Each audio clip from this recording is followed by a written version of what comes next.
Ce matin, nous allons laisser le Seigneur encore nous parler. Amen. Amen. Vous savez, lorsque un père et une mère mettent au monde un enfant, la famille est dans la joie. Amen. Et regardez bien, ce qu'on constate souvent dans le monde, c'est que chaque année, les gens souffrent des bougies. Les gens font ce qu'ils appellent l'anniversaire. Mais je voulais dire à quelqu'un ce matin que nous, chrétiens, nous sommes nés de nouveau. Amen. Et notre lieu de naissance, c'est la croix. Donc, chaque fois que tu es né de nouveau, c'est ta première année avec le Seigneur. C'est ton vrai âge, désormais. Amen. Amen. Et donc, comme je disais, il y a cette joie-là. Mais on oublie que un jour, nous mourrons tous.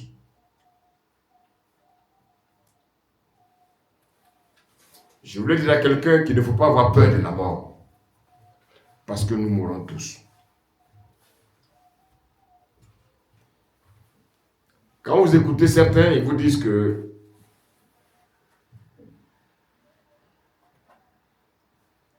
la mort, pour eux, la mort est un passage obligatoire. C'est pas faux. Maintenant, la question qu'on peut se poser, est-ce qu'il y a des bonnes morts et il y a des mauvaises? Il y a des bons morts ou bien il y a des bonnes morts ou des mauvaises morts? Est-ce que la mort de quelqu'un est semblable à ma mort, à moi? Est-ce que la manière dont mon frère est mort, est-ce que c'est la même manière que moi aussi je vais mourir? Maintenant, regardez bien, quel que soit qui tu sois, il y a une question que tu dois te poser. Qu'est-ce que tu deviendras après la mort?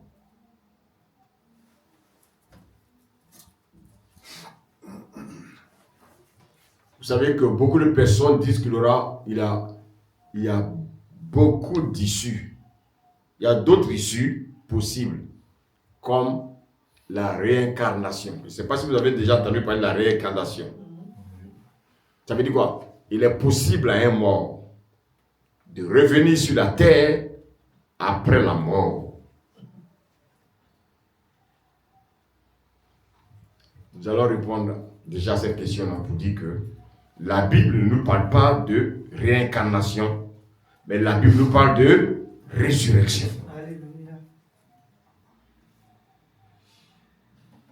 Ne nous laissons pas tromper. Dieu ne parle pas de réincarnation. La Bible ne parle pas de réincarnation. Jésus n'a pas parlé de réincarnation. Les apôtres n'ont pas parlé de réincarnation. Bien aimé, ça veut dire que ce n'est pas biblique. Il faut l'effacer de votre mémoire. Amen. Les gens disent que la réincarnation, c'est de revenir sur la terre en prenant un autre corps après la mort. Les apôtres n'ont pas enseigné ça. Il faut l'effacer. Amen. Amen. Nous sommes des hommes. Nous sommes attachés aux écrits des apôtres. Si ce n'est pas les apôtres qui ont écrit, nous, on rejette. Amen. Amen. Où iras-tu après la mort?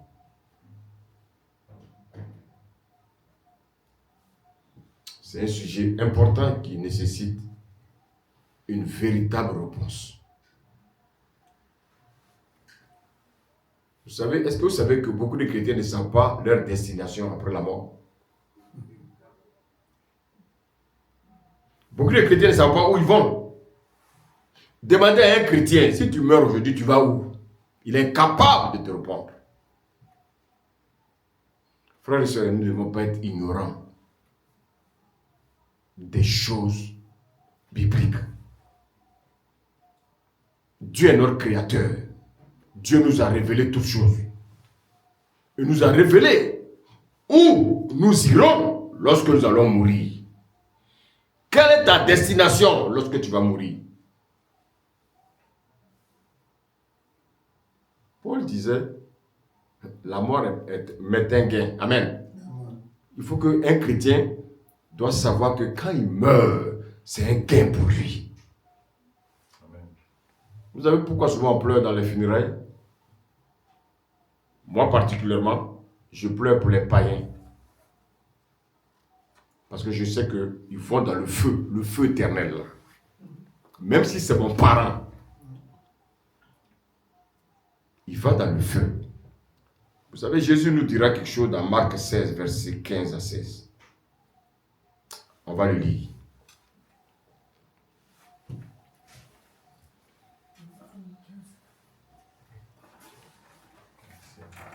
Amen.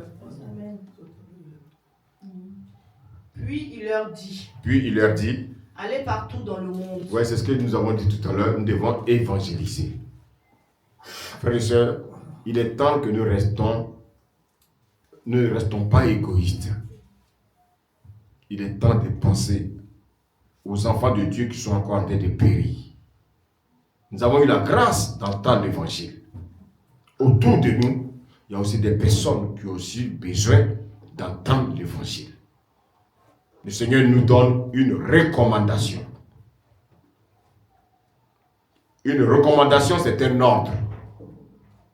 Aller par tout le monde. Et de faire quoi? Et prêcher la bonne nouvelle à toute la création. Donc vous voyez que toute la création doit entendre la bonne nouvelle. Mais regardez ce qu'il nous dit au verset 16. Celui qui croira. Donc celui qui croira. Et qui sera baptisé. Sera sauvé. Sera sauvé. Frère, une chose est de croire, une autre chose est de se faire baptiser. C'est quoi le baptême? Le baptême n'est qu'un simple engagement pour dire à Dieu que je te suis. Ce n'est pas parce que je me suis baptisé que je suis sauvé. Non. Pour que je sois sauvé, il faut que je croie, que je me fasse baptiser. Et c'est en cela que j'ai le salut. Mais de quel salut s'agit-il? C'est le salut de mon esprit. Amen. Maintenant, regardez la suite, on y va. Écoutez. Mais celui qui ne croira pas. Sera condamné. Donc celui qui est condamné, c'est celui-là qui, après sa mort,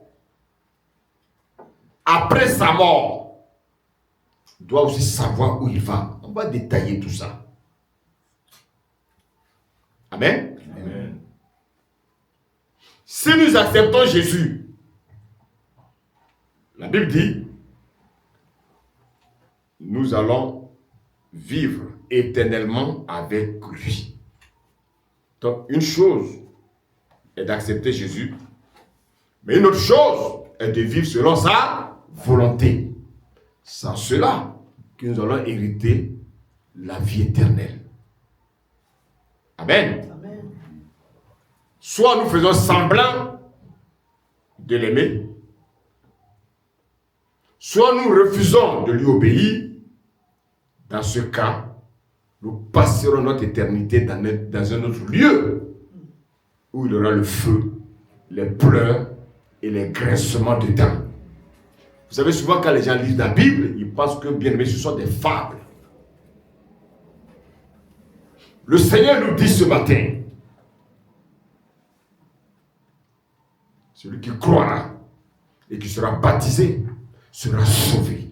Mais celui qui ne croira pas sera condamné. Frères et sœurs, l'amour de Dieu me pousse à te dire de ne pas jouer avec ta vie chrétienne. Vous savez, plus les jours avancent, plus les gens abandonnent la foi. Mais sachez une chose, ceux qui abandonnent la foi n'ont jamais été les véritables enfants de Dieu. Les apostates, ils sont venus pour remplir les bâtiments d'église, mais ils ne sont pas des véritables élus. Parce que quelqu'un qui dit qu'il abandonne la foi, la question c'est de savoir comment a-t-il reçu cette foi. Si c'est la foi de Christ, frère et soeur, il va persévérer. Mais si c'est sa foi à lui, c'est qu'il n'est pas un véritable enfant de Dieu. Parce que nous, chrétiens, nous n'avons pas une foi, nous avons la foi de Christ. Alléluia. Nous sommes sauvés par le moyen de la foi. Mais quelle foi? La foi de Christ. Et c'est pour ça que nous ne devons pas nous laisser distraire. Amen. Amen.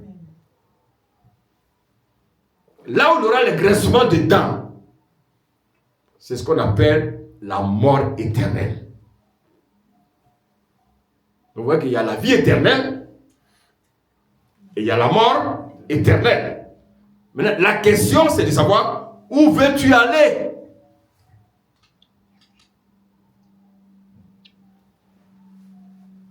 Alors, il y a aussi quelque chose qu'on doit également élucider. C'est qu'on entend souvent, même des parents, des gens qu'on entend dire qu'il existe un lieu intermédiaire qu'on appelle le purgatoire. Mais qui parle du purgatoire? C'est une doctrine démoniaque. C'est une doctrine, bien aimée, de Satan qui dit aux gens, frères et sœurs, qu'il y a un lieu intermédiaire pour les morts avant le paradis.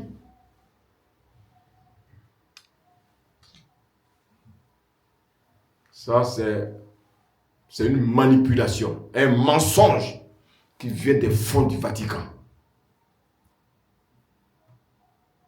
Si on n'est pas éclairé, si on n'est pas élucidé, on va faire fausse route. Le Vatican nous dit qu'il y a un lieu intermédiaire qu'on appelle le purgatoire, où les âmes pourraient expier leurs péchés après leur mort, avant de pouvoir entrer par la suite au paradis. Et ils disent encore quelque chose, que les vivants peuvent prier même les morts.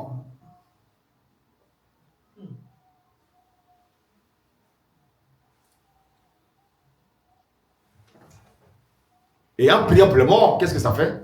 Ça accélère. Est-ce que vous comprenez bien ce que j'ai dit?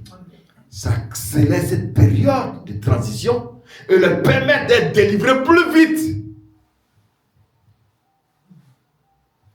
Ça, c'est simplement l'orgueil de l'homme.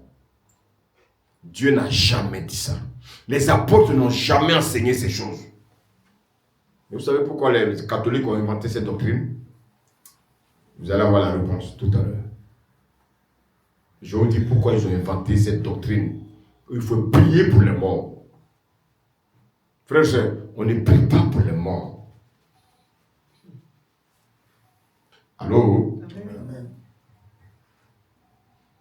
Avant de répondre à ça, il y a aussi souvent une autre question qui revient.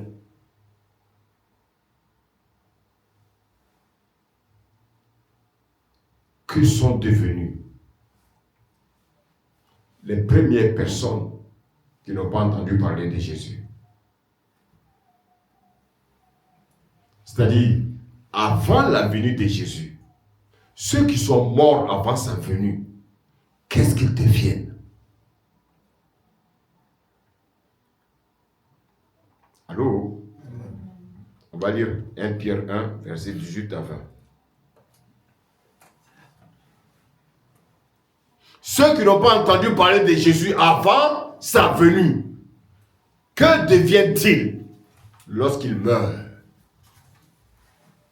Amen. Amen. 1 Pierre 1, verset 18 à 20, on y va. Sachant que ce n'est pas par des choses périssables par de l'argent ou de l'or. Est-ce que c'est ce passage? Non, c'est 1 Pierre 3, pardon. 1 Pierre 3, verset 18 à 20.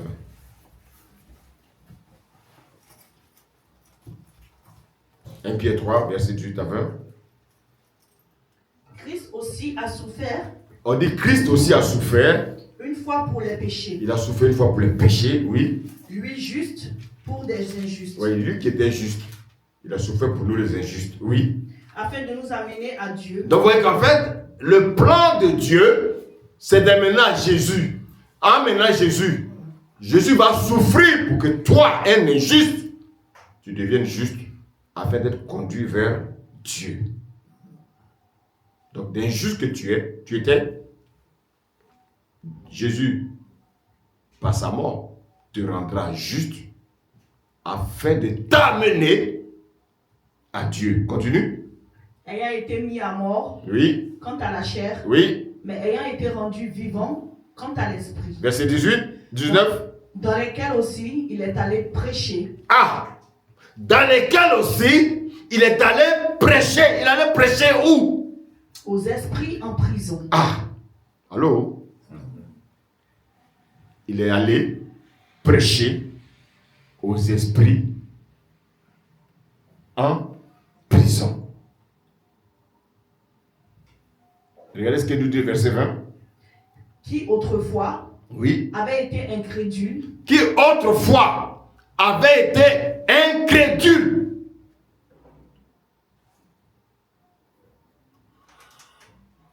Est-ce que je me fais suivre ce matin? Amen. Est-ce que jusqu'à présent ça va? Amen. On continue. Lorsque la patience de Dieu se prolongeait, au jour de Noé, pendant la construction de l'arche, dans laquelle un petit nombre de personnes, c'est-à-dire 8, furent sauvées à travers l'eau. Regardez, tout le monde entier, là, il y a eu seulement 8 personnes qui ont été sauvées. Waouh!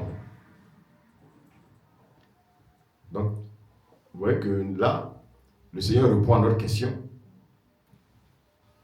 Que deviennent, mais que sont devenus ceux qui sont morts avant la venue de Jésus-Christ? Le Seigneur nous dit, Amen, Amen, que tous les esprits qui n'ont pas vu Jésus, mais qui n'ont pas entendu parler de Jésus, qui sont morts avant la venue de Jésus, ces esprits-là ont reçu un message, le message de la croix. Jésus, il est allé prêcher dans le séjour des morts.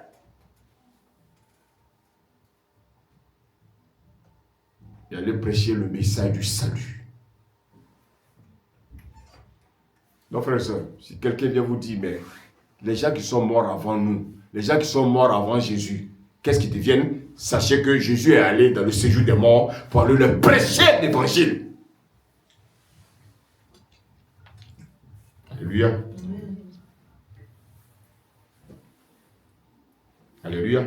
Amen. Donc, s'il y a des gens qui disent que sont devenus les ancêtres, Jésus allait prêcher aux ancêtres.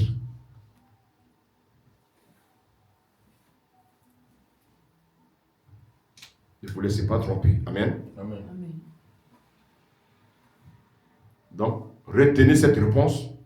Jésus est allé prêcher aux esprits qui étaient en prison dans le séjour des morts. Donc, le Seigneur répond à cette question. Que sont devenus ceux qui sont morts avant la venue de Jésus?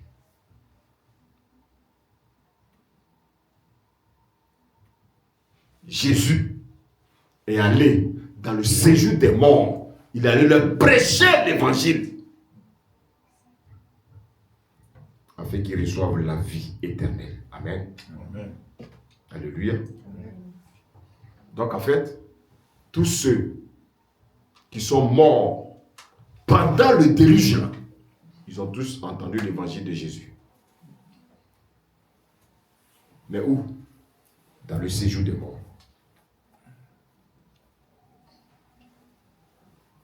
Vous voyez qu'en fait, Jésus est allé leur proposer le salut.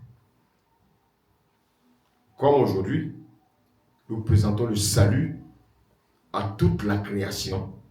Jésus n'est pas injuste. Aujourd'hui, qu'est-ce qu'il fait?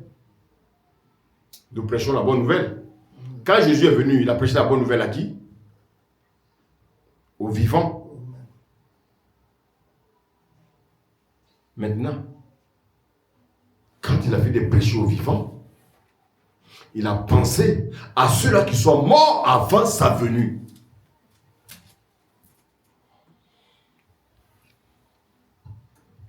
Est-ce que vous me suivez ce matin? Amen. La Bible dit quoi? Heureux ceux qui voient. Amen.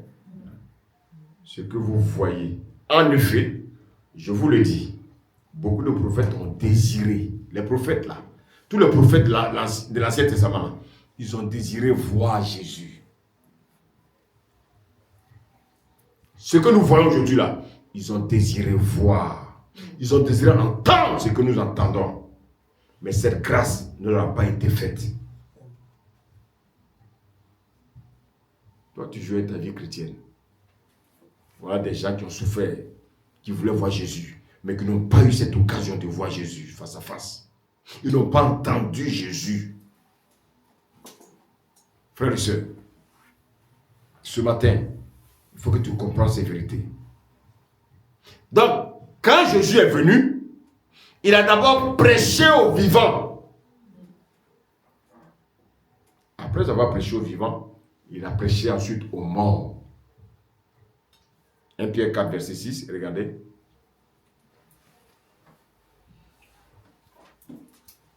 1 Pierre 4, verset 6. Car l'évangile a été aussi annoncé aux morts. Nous voyons, après avoir annoncé l'évangile aux vivants, l'évangile aussi a été annoncé aux morts. Continue. Afin que, après avoir été jugés comme les hommes, oui, quant à la chair, oui, ils vivent selon Dieu, oui, quant à l'esprit. Ils vivent selon Dieu, quant à l'esprit. Waouh! Dieu, c'est fort ça.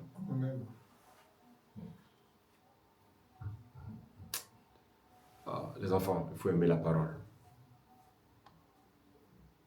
Vous savez ce qui nous donne la force, non? C'est la méditation de la parole. Amen. Quelle force moi j'ai, moi? Si tu n'as pas le temps de méditer la parole, quelle force tu veux avoir?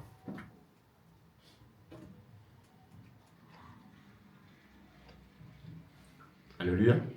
Tu te laisses absorber par ton travail. Tu n'as même pas le temps de méditer la parole. Et tu dis que tu es chrétien. C'est honteux.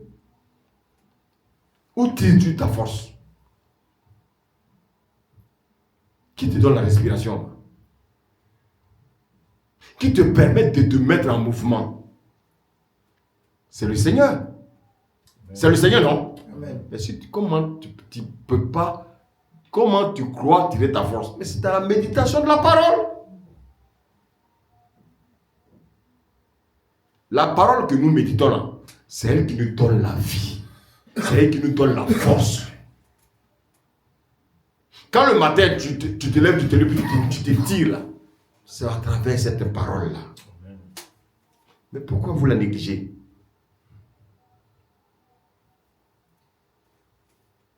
Allô? Maintenant, regardez. Il est allé dans le séjour des morts. Il a prêché aux morts. Mais où est-ce qu'il les a amenés?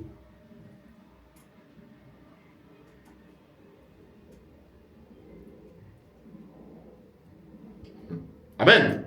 Éphésiens 4, verset 9. Regardez.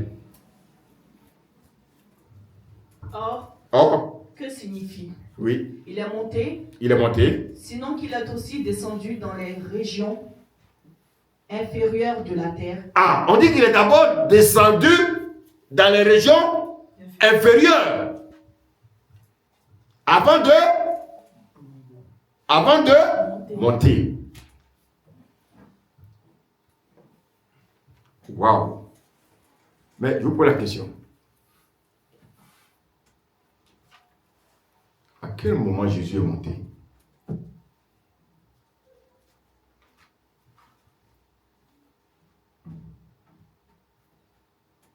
quel moment il est monté?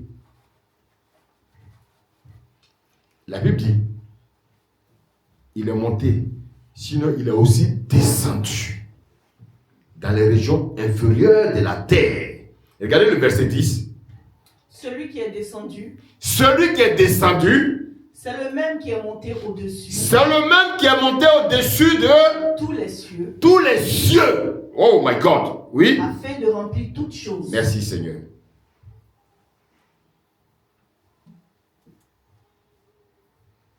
Amen. Amen. Amen. Quand les âmes meurent, où vont-ils? Regardez Job. Job, quand il était malade, Job pensait à la mort. Mais en même temps, il pensait à la mort. Mais il avait une conviction en lui que Jésus n'allait pas le laisser dans le séjour des morts.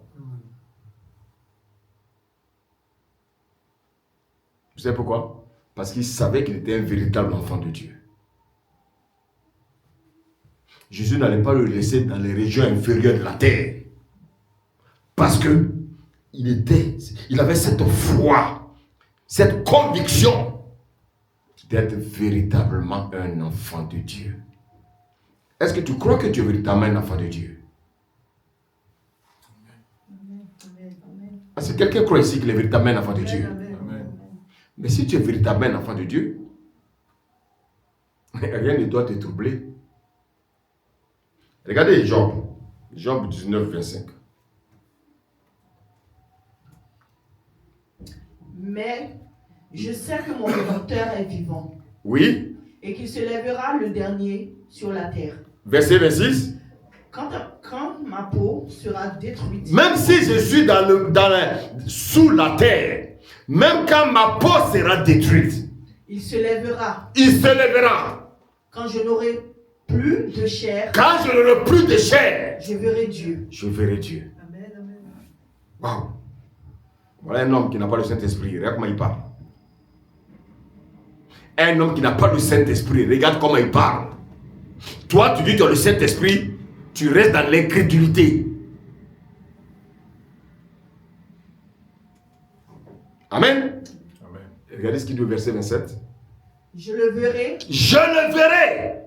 et il me sera favorable. Il me sera favorable, oui. Mes yeux le verront Mes yeux le verront. et non ceux d'un autre. Et non ceux d'un autre.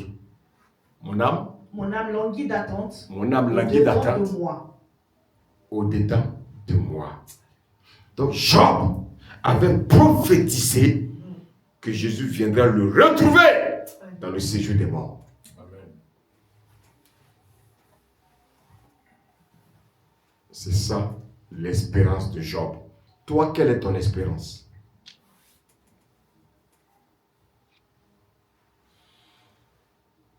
Amen. Amen. C'est ça que Jésus a fait après avoir prêché aux vivants. Il est parti dans le séjour des morts.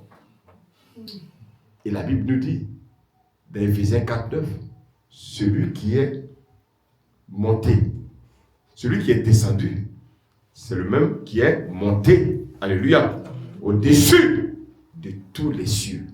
Et donc quand il montait avec les Job. Allô? Amen. Quand il montait, il n'est pas monté seul. Frères et sœurs, je m'en vais pas à pas pour que vous compreniez les choses.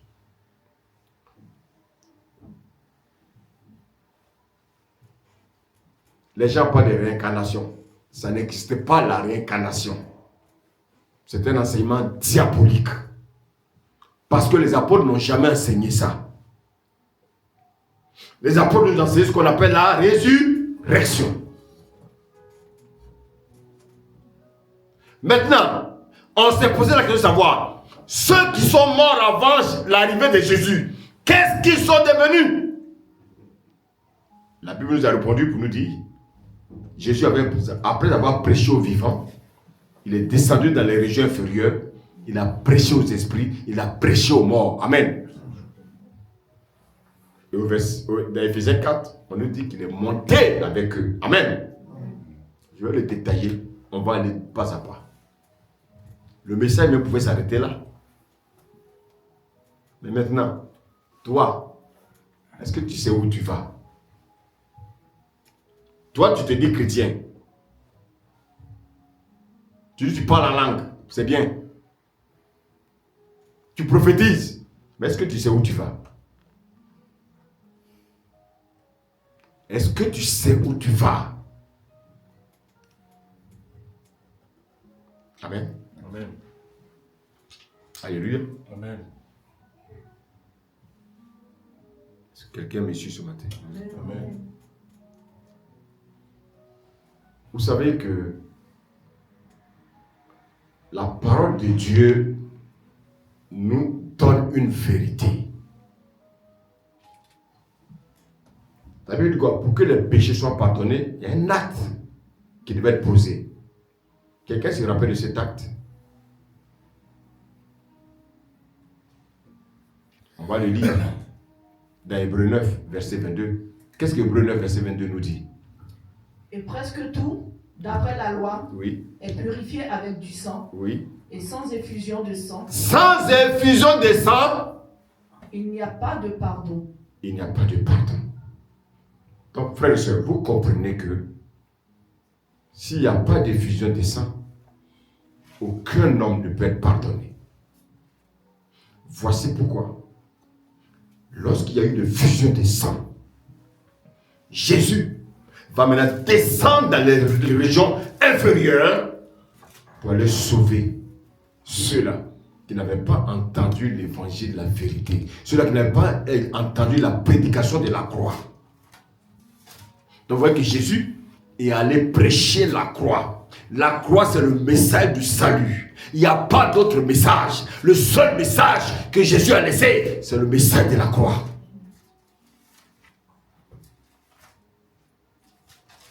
Sans effusion de sang, il n'y a pas de pardon de péché. Donc vous voyez que ceux qui sont morts avant l'arrivée de Jésus, ils sont morts dans leur péché. Amen. Amen.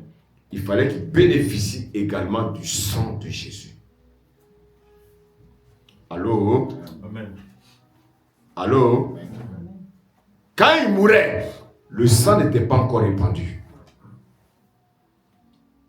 Maintenant que le sang est répandu, que les vivants ont bénéficié de ce sang, ceux-là qui sont morts sans connaître Jésus, ils avaient aussi besoin de passer par là. Voici pourquoi Jésus dit quoi? Je suis le chemin. Il n'y a pas deux chemins pour être sauvé. Bouddha ne peut pas sauver quelqu'un. Mahomet ne peut pas sauver quelqu'un. Kokangba ne peut pas sauver quelqu'un. Les ancêtres ne peuvent pas sauver quelqu'un. Les statues ne peuvent pas sauver quelqu'un. Le seul qui sauve, il s'appelle Jésus. Amen. Par son sang, tout homme peut être sauvé. Dieu a tant aimé le monde qu'il a donné son Fils unique, afin que quiconque croit ne périsse, mais qu'il ait la vie éternelle. Donc vous voyez que la grâce a été donnée avant que cette grâce ne se dévoile. Est-ce que mon français est simple? La grâce était déjà, bien aimé, était voilée dans l'Ancien Testament avant qu'il soit dévoilé dans le Nouveau Testament. Vous voyez que les morts avant l'arrivée de Jésus ont bénéficié de la grâce, ont bénéficié du message de la croix, ont bénéficié, bien aimé, du message du salut. Le seul message qui sauve. Quand on parle de la bonne nouvelle, c'est la prédication de la croix.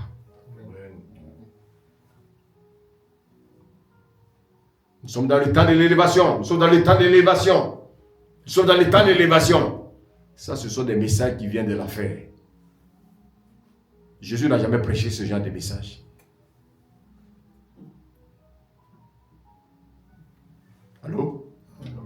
Allô? Amen. Frère, le sang de la miséricorde s'est répandu aussi bien sur les vivants que les morts. Amen. Amen.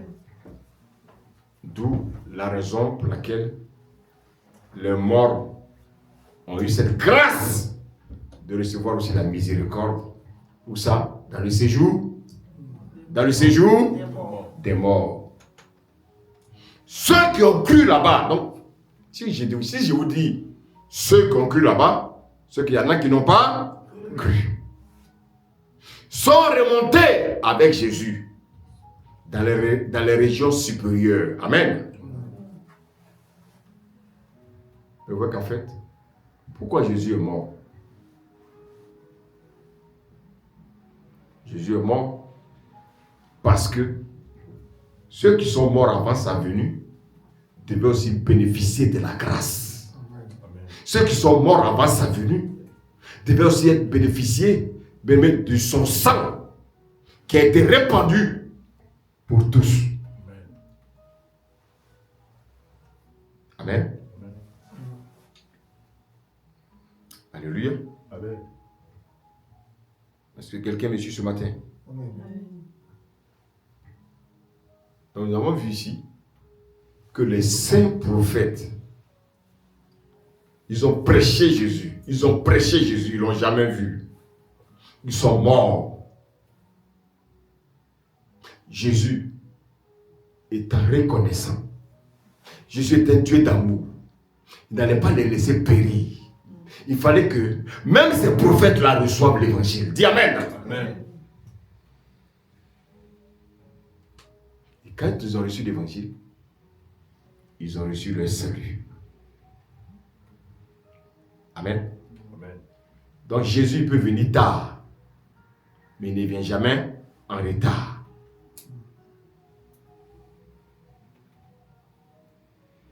Donc ceux qui n'ont pas encore entendu l'évangile jusqu'à ce jour, je suis en train de leur dire ce matin, toi qui n'as pas encore reçu Jésus,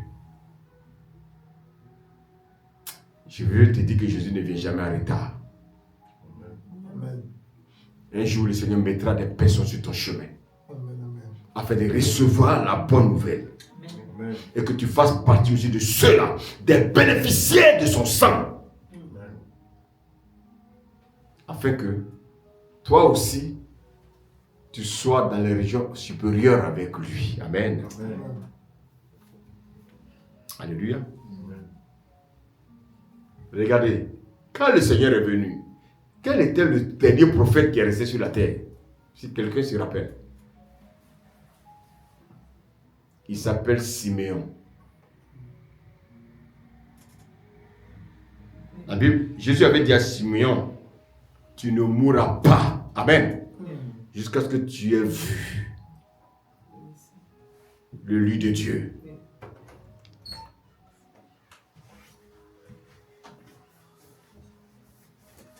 Amen. Amen. C'est ainsi que lorsque Marie et Joseph ont amené Jésus dans le temple, Siméon s'est rappelé de cette prophétie que Dieu lui avait donnée. Alléluia. Amen. Et quand il a vu Jésus, la Bible dit, il a pris Jésus dans ses bras. Maintenant, il a dit, Seigneur, tu peux maintenant laisser, alléluia, tu peux laisser ton serviteur s'en aller en paix. Oh my God. Dis, car mes yeux ont vu le salut. Amen. Amen. Le salut, c'est un nom. C'est le nom de quelqu'un. Le salut, c'est Jésus. Amen.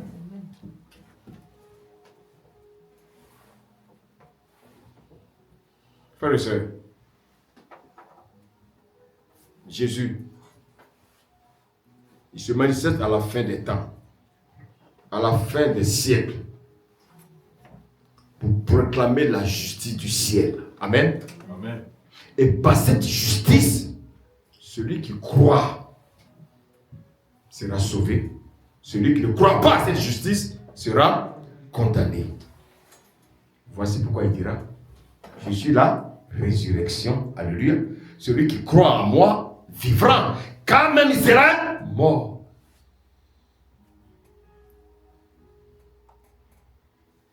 Frère,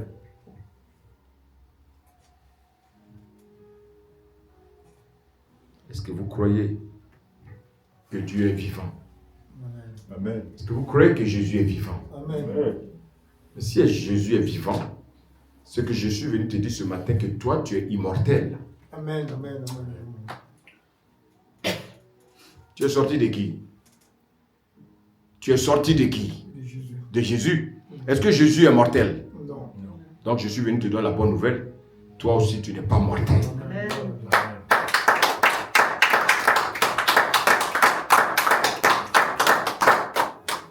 Qu'est-ce que le Vatican nous fait croire?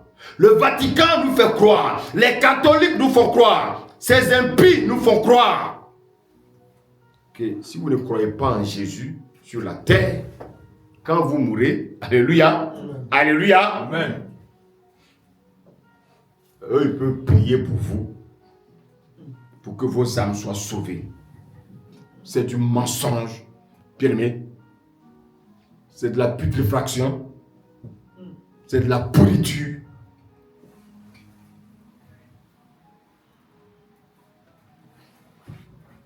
Allô? Amen. Je voulais vous dire à quelqu'un ce matin, on ne prie pas pour les morts. On ne prie pas pour les morts. Amen. Laissez les morts enterrer les morts. On ne prie pas pour les morts.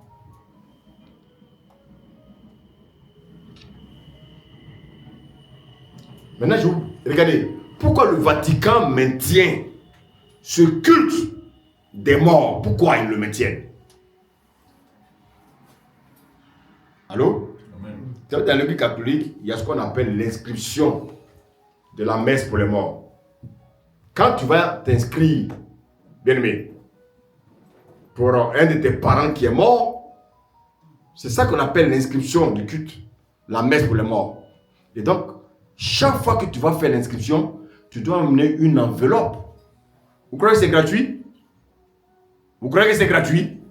Mais c'est dans ça que le Vatican s'enrichit. Imaginez-vous dans une famille de combien de personnes? Je donne l'exemple, une famille de 20 personnes. S'il y a déjà eu 10 morts, donc chaque année, vous voyez, à la date de la mort de la personne, on doit payer ce qu'on appelle l'inscription de la messe des morts. Donc imaginez-vous si dans une ville, il y a 100 000 habitants, et que ces personnes sont encore dans l'aveuglement, qui se disent catholiques. Regardez combien de fois les gens sont sous, bien-aimés, le folklore. Combien de personnes sont sous la fausseté? Imaginez 100 000 personnes. Si dans les 100 000 personnes, dans chaque famille, il y a des morts, et qu'on doit rendre des cultes aux morts, on doit prier pour les morts. Combien le Vatican met dans sa poche? Cette obédience, elle est satanique, elle est diabolique. Parce que bien aimé, quand vous voyez les catholiques, ils sont bizarres. Ils sont bizarres.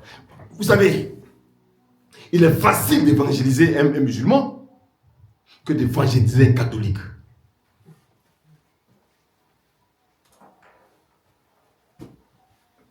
Amen. Amen. Alléluia. Amen. Donc, vous voyez que j'ai essayé de déblayer le terrain pour des petites questions qui peuvent nous distraire. Maintenant, je vais dans le fond du message. Amen. Amen. Où vont les chrétiens et les païens à leur mort? D'ailleurs, où tu iras quand tu vas mourir? Où tu iras? Est-ce que tu sais?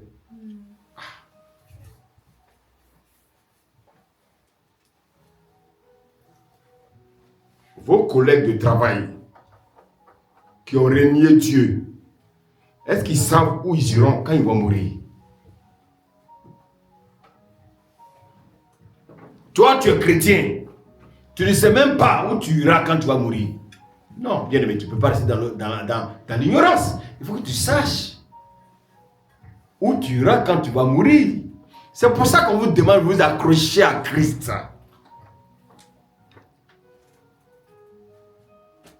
Quand tu vas mourir, déjà je voulais te rappeler quelque chose. Quand tu vas mourir, tu vas laisser tous tes biens sur la terre. Alléluia. Amen. Vous savez, dans mon pays en Afrique, on avait un président qui était tellement riche. Puis quand il est mort, on l'a enterré dans un cercueil, simplement. Je pensais qu'on allait mettre toute sa villa, tout ça dedans. Aller enterrer sa villa avec lui. Non, c'est resté. C'est là que j'ai commencé à réfléchir pour me dire, mais attends, il faut que je fasse attention. Alléluia. Amen. Alléluia. Amen. Il y a un instrument qui a été construit. Cet instrument-là ne prend pas 2 places. C'est le cercueil. Le cercueil ne prend pas 2 places. Le cercueil, ça prend une seule place. Donc quand quelqu'un, même s'il y a 10 morts, il y aura combien de cercueils? Pourquoi on ne les entasse pas dans un cercueil? Alléluia. Amen. Parce que frère, chaque âme a sa destination. Amen. Amen. Allô? Amen. Chaque âme a sa destination. Amen. Il y a des âmes qui vont dans les régions inférieures. Il y a des âmes qui vont dans les régions supérieures. On ne peut pas les mettre dans le même cercueil. Si dans une famille, on dit, oh, il y a eu 10 brûlés dans la famille, on va amener 10 cercueils. On aurait pu amener un seul cercueil et puis les entasser. Non, non, non, non, non, non. Non, non, non, non, non. On amène 10 cercueils pour 10 morts. Qu'est-ce que cela signifie? Le salut là, il est individuel. Le salut, il est personnel. Chacun connaîtra son jugement. Chacun de nous serons jugés. Quand on va me juger, on ne va pas demander à mes parents de venir assister. Non. Parce que eux aussi seront jugés. Chacun sera jugé. Quand ton père te dit, mon fils, viens à l'église. Ma fille, viens à l'église. C'est pour ton bien. C'est pour ton bien. C'est pas pour ton mal, hein. C'est pour ton bien.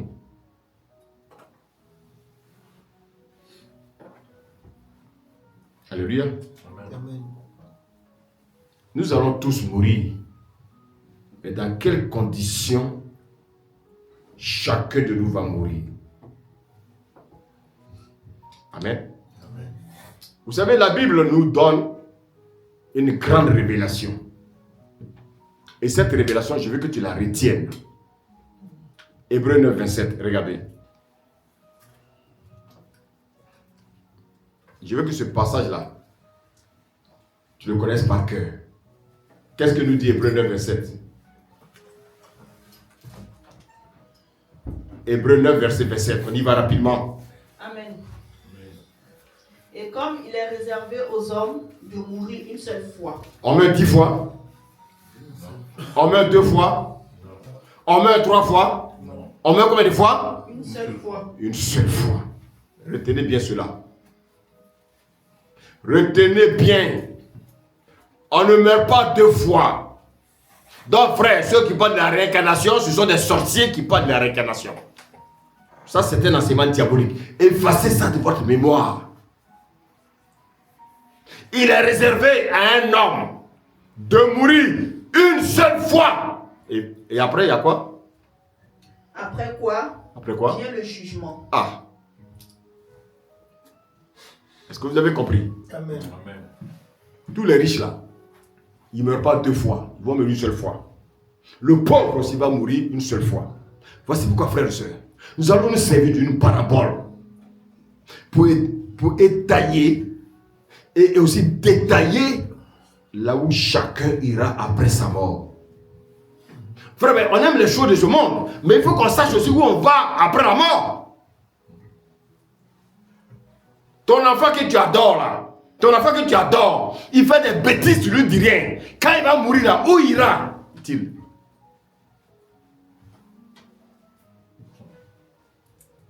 Dans un pays où on ne peut plus parler aux enfants, les parents ont peur de parler aux enfants, ils ont peur. C'est un pays. Vous savez, c'est en France ici, j'ai vu une chose. Les femmes qui parlent mal à leur mari, ils ne peuvent même pas parler aux enfants. Ils ont peur des enfants. Mais ils veulent crier sur les maris. Ils veulent dire n'importe quoi à leur mari. Et puis les maris aussi sont là, comme bien aimés, on dit des bouffons, ils sont là. Non, c'est parce que la Bible dit. Attends, moi je suis le mari là. Ah non. Attends, vous croyez que c'est un péché?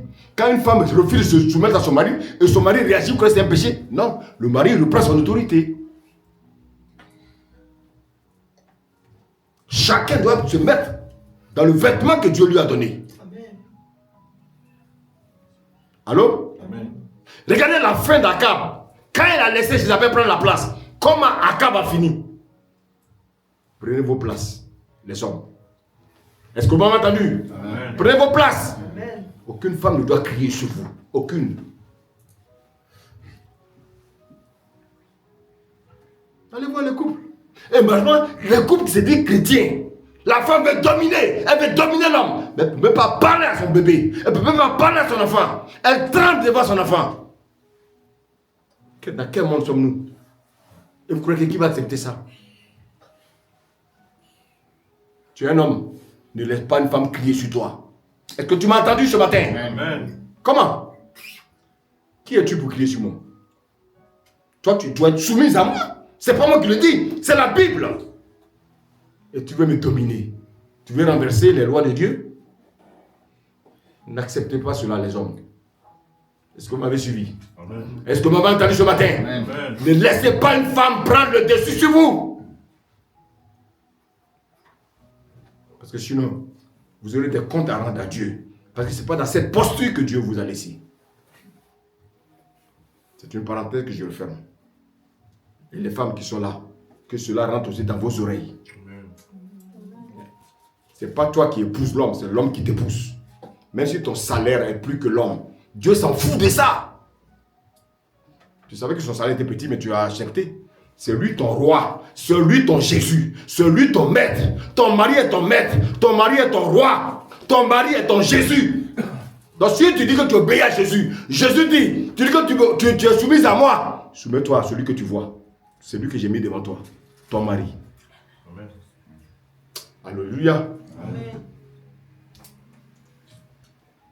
On va voir une parabole qui va nous éclairer par rapport à où chacun de nous ira. Beaucoup de chrétiens ne savent même pas où ils iront. Alléluia, amen, alléluia, amen, gloire à Dieu. Mais où tu iras après la mort? Où tu iras? On parle de la résurrection, c'est qu'il y a la mort. Mais où tu iras? Si tu sors d'ici et puis tu meurs, tu tombes là, où tu iras? Si tu ne sais pas de ces choses-là, mais tu es comme un païen. Les païens ne savent pas où ils vont. Toi aussi, tu ne sais pas où tu vas. Non, tu ne peux pas être ignorant. On va prendre Luc.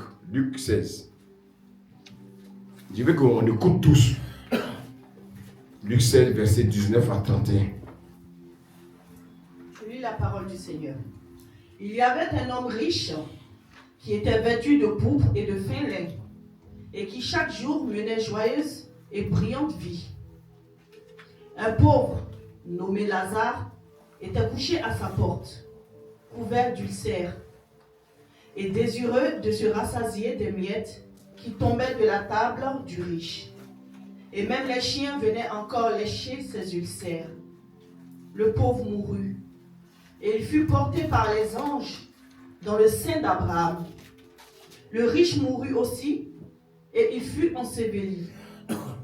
Dans le séjour des morts, il leva les yeux, et, tandis qu'il était en proie au tourment, il vit de loin Abraham et Lazare dans son sein. Il s'écria, Père Abraham, aie pitié de moi et envoie Lazare pour qu'il trempe le bout de son doigt dans l'eau et me rafraîchisse la langue, car je souffre cruellement dans cette flamme. Abraham répondit, mon enfant, Il dit, il souffre où? dans la flamme. Ah. Hey, oh, est-ce que vous me suivez là? Amen. Vous voulez aller dans la flamme? Est-ce que vous voulez aller dans la flamme? Non. C'est pas moi qui le dis, hein? C'est la Bible qui le dit. Est-ce que vous voulez aller dans la flamme? Non. Bon, donc sachez vous tenir. Vous croyez que quand on vient vous prêcher ici, c'est du blabla?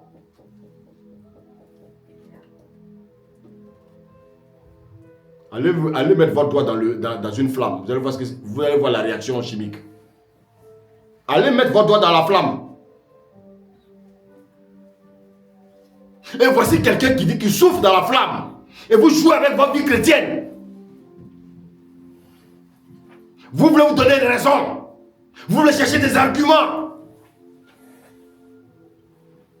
Vous croyez que nous, on n'a rien à faire?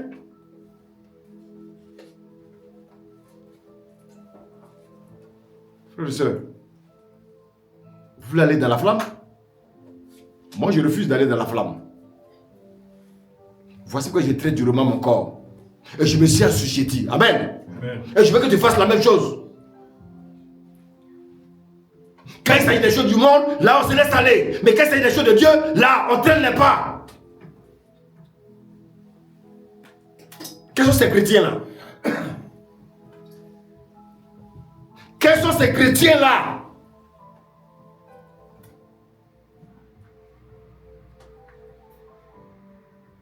Pourquoi ça me fait plaisir d'entendre quelqu'un qui est en train de souffrir dans la flamme? Vous voulez retourner dans la flamme? Revoyez un peu votre marche chrétienne. Continue la lecture.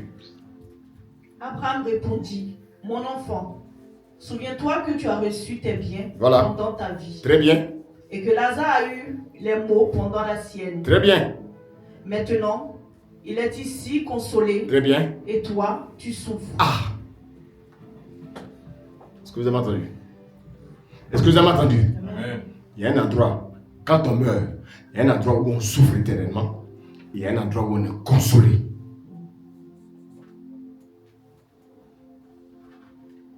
Quand on te dit ne fais pas, tu veux faire. Ne fais pas, tu veux faire.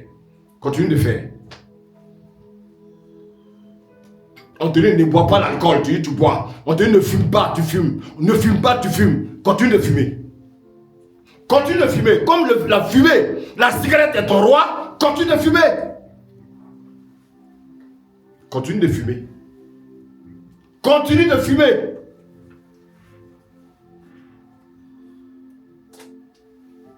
Continue la lecture. D'ailleurs, il y a entre nous et vous un grand abîme, afin que ceux qui voudraient passer d'ici vers vous ou de là vers nous ne puissent le faire. Voyez bien, vous avez vu, on parle d'un abîme. Continue verset 27. Le riche dit, je te prie donc, Mhm. Père Abraham, d'envoyer Lazare dans la maison de mon père, car j'ai 5 frères. Voilà. C'est pour qu'il leur atteste ces choses, Continue. afin qu'ils ne viennent pas aussi dans ce lieu de tourment. Très bien. Abraham répondit, ils ont Moïse et les prophètes qui les écoutent. Nous sommes là, il faut nous écouter. Ça veut dire quoi? Les parents, les gens qui nous ont devancés dans la mort, Mhm. en fait, Ils regrettent. ils souffrent pour vous, qui n'avez pas encore compris, parce qu'ils ne savaient pas ce qui les attendait. Et vous, vous avez la grâce d'entendre l'évangile, vous jouez avec l'évangile, vous voulez parler de Jésus et vivre la vie que vous voulez. Vous croyez que vous trompez qui? Vous trompez qui? Vous trompez qui?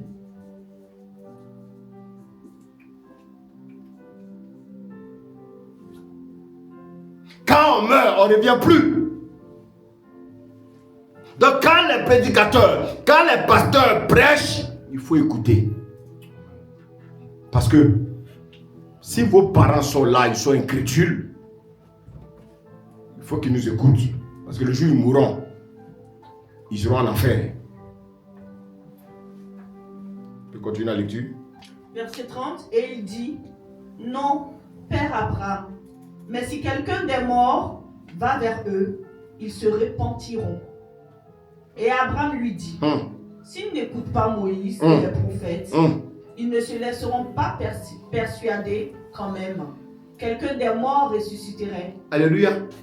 Alléluia. Amen. Alléluia. Amen. Alléluia. Amen. Frère, je vous pose la question. Les chrétiens, moi souvent ça me fait rire.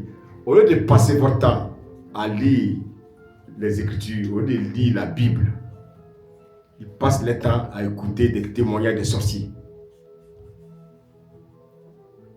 Ils passent le temps à écouter les menteurs qui disent qu'ils sont revenus de séjour des morts. Dieu m'a fait visiter le séjour des morts. Dieu m'a fait visiter l'enfer. C'est ce que vous aimez, perdre le temps pour écouter des bêtises. Oui, bon, là je vous pose la question. S'il est vraiment les retours, il vient de l'enfer, où est-ce qu'il est édifiant? Qu'est-ce qui édifie d'écouter un témoignage où quelqu'un vient me dire qu'il vient de l'enfer? Qu'est-ce que ça peut m'édifier?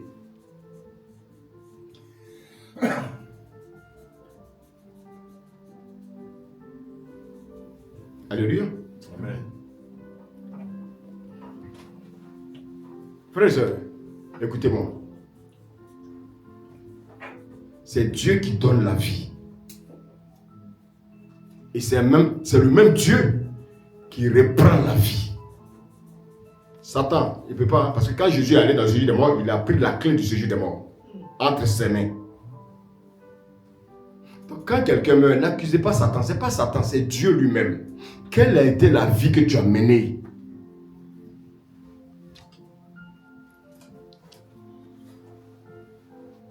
Allô? Amen. C'est Dieu qui appauvrit, c'est Dieu qui enrichit. Est-ce que vous savez ça? Amen. On a eu une révélation tout à l'heure qui dit que il est réservé aux hommes de mourir 10 fois. Une seule fois. Ah, vous avez entendu alors? On meurt une seule fois. Et après ça vient quoi? Le jugement. Amen.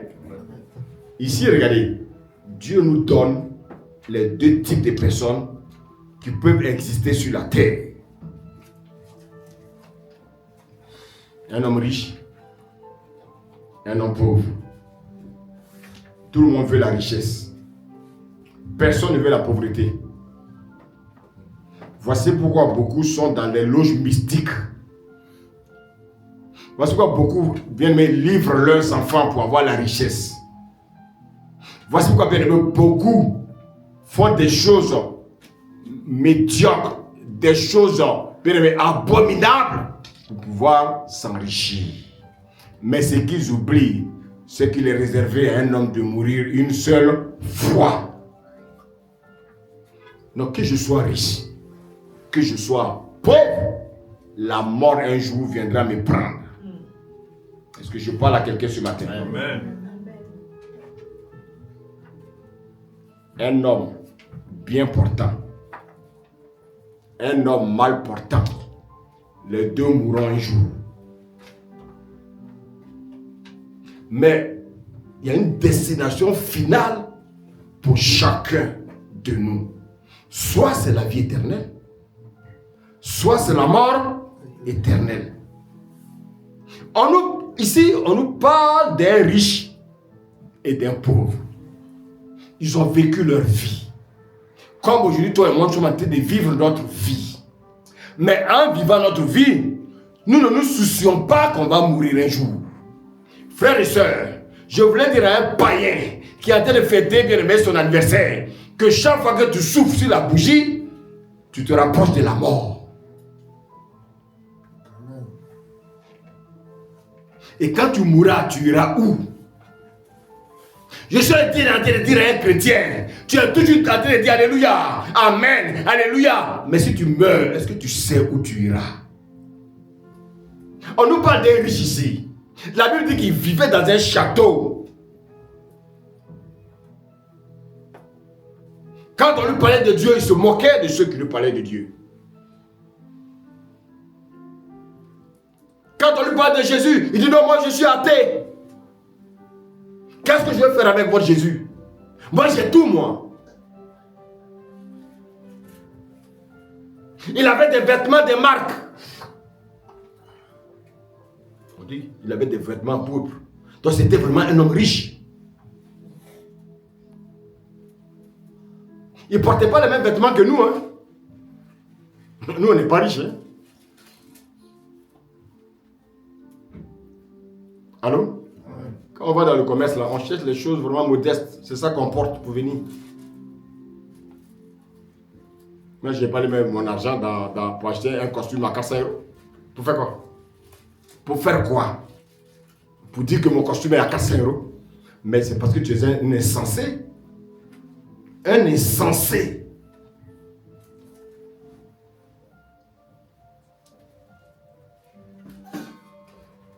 Le riche, on lui parlait de Jésus, qu'est-ce qu'il disait? Ah non, moi écoute là, moi je n'ai pas le temps avec votre Jésus. Ah non, moi je vais à mes réunions là, non j'ai une réunion là, dans ma loge.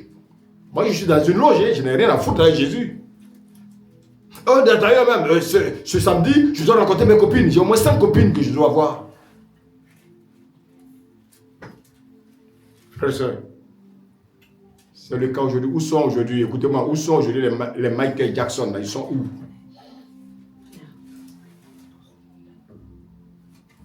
Les Chirac, ils sont où? Le président Chirac, il est où?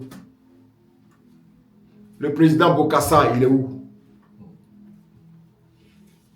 Tous ces artistes du monde là qui sont morts en ayant fait des sacrifices humains pour devenir des stars, après leur mort, ils sont où? Les Mobutu, ils sont où? Les Houphouët-Boigny, ils sont où? Vos stars de rock, vos stars de rap, qui sont morts à 20 ans, 21 ans, ils sont où?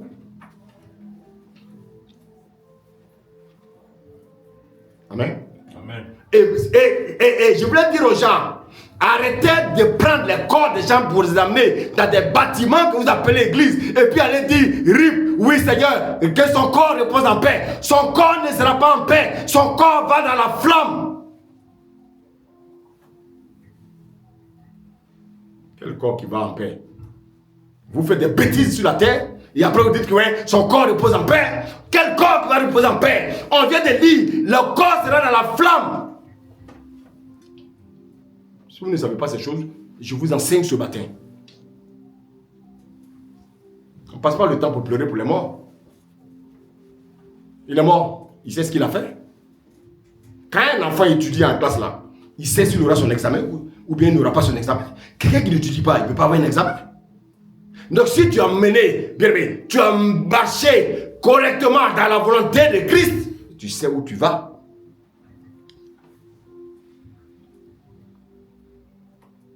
Allô? Ouais. On nous dit que Lazare et le riche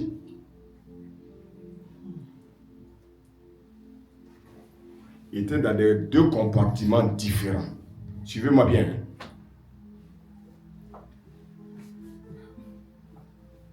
Le riche, après avoir vécu sa vie mondaine, après avoir vécu sa vie de luxe, la Bible dit un jour il est mort. Ah, frère et soeur, donc les riches aussi meurent. Ah bon? Donc la mort là c'est pour tout le monde alors. La mort c'est pour les riches. Ah bon? C'est pour les morts, c'est pour les riches. Moi je croyais que les riches ne mourraient pas. Vous savez, je voulais dire à quelqu'un qui m'écoute, si tu as trop vécu sur la terre là, c'est 100 ans. Après 100 ans, tu iras où? Comme tu as méprisé Jésus, tu iras où?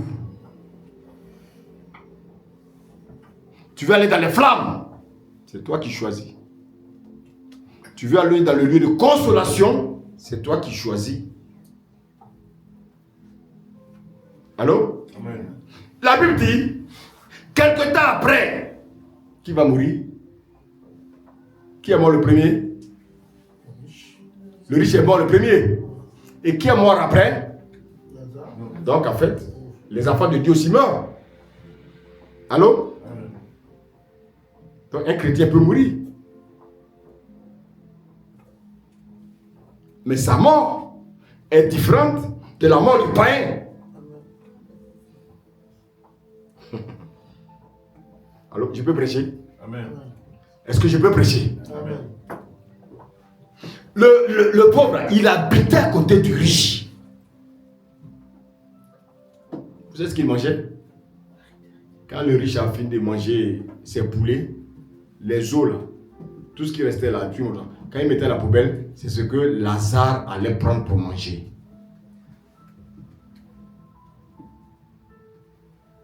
Ce que je me fais sur ce matin.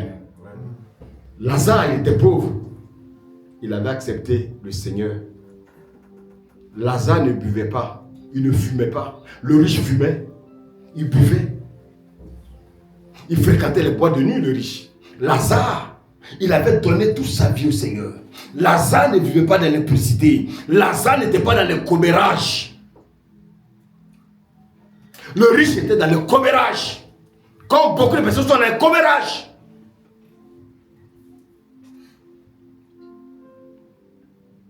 Lazare n'était pas, il ne pratiquait pas le mensonge. Il n'était pas dans les œuvres de la chair.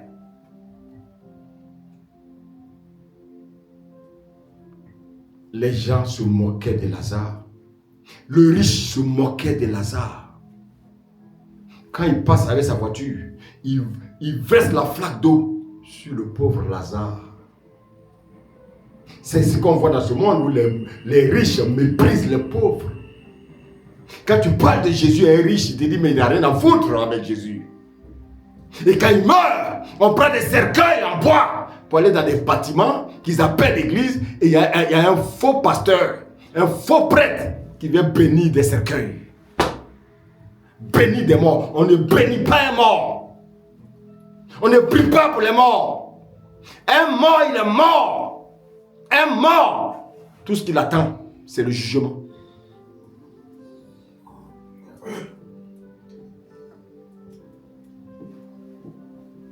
Lazare ne fumait pas. Non, c'est un véritable enfant de Dieu.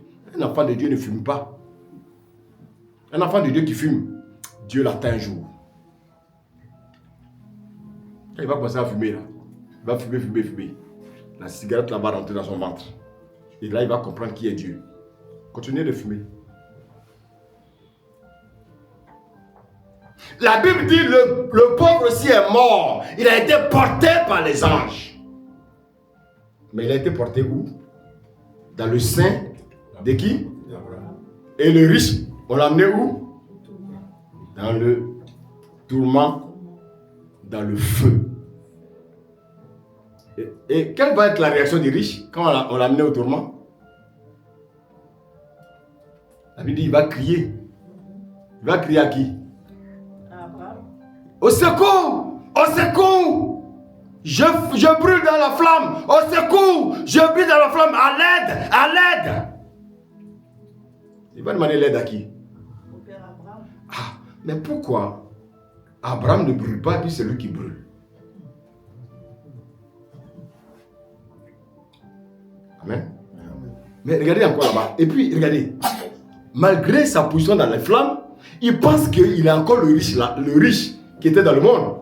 Jusqu'à il ose même donner un ordre à Abraham d'envoyer Lazare. Il croit qu'il est dans un monde normal.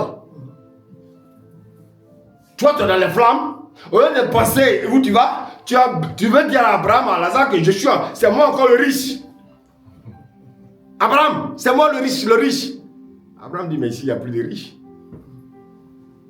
Le pauvre là, aujourd'hui, il est au-dessus de toi. Donc, si il y a quelqu'un qui doit envoyer quelqu'un, c'est le pauvre qui doit t'envoyer. Alléluia. Amen. Alléluia. Amen. Même dans le feu là, il continue toujours mépriser le pauvre.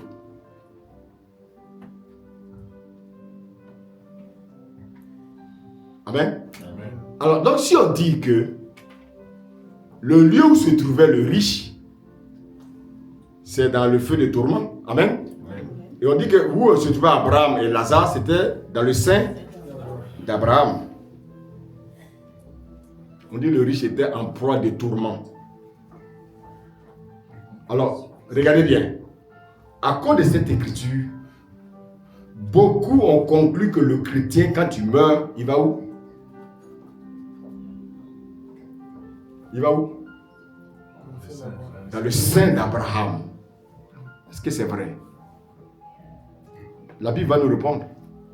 Est-ce que quand un chrétien meurt, il va dans le sein d'Abraham?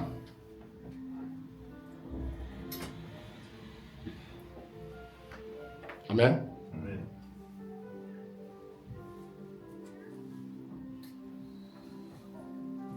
On dit que Lazare est dans quel lieu? Lazare est dans quel lieu? Le pauvre Lazare? Le sein d'Abraham. Et le riche est où? Le tourment.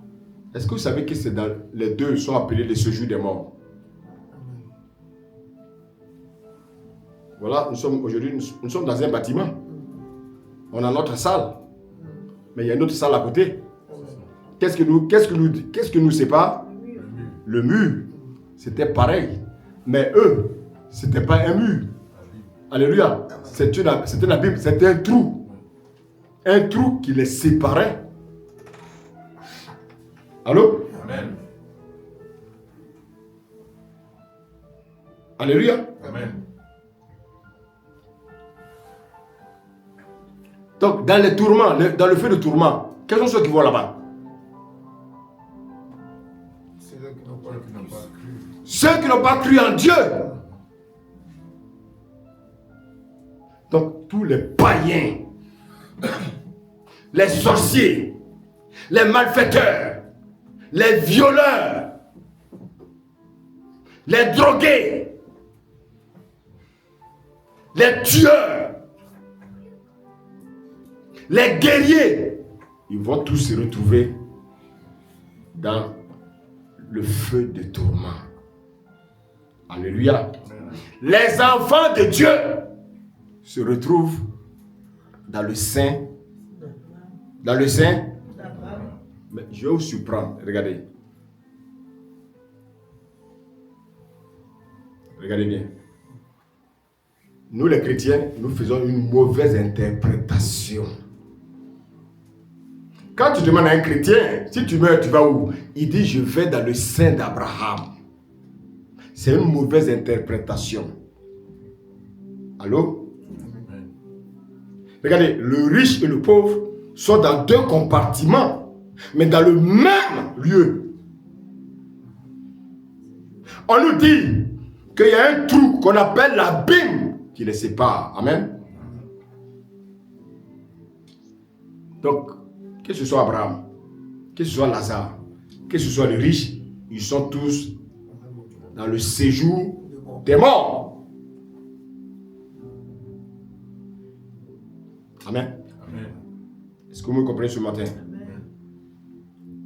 Donc en fait, chacun est dans son compartiment, mais il se voit et il s'entend.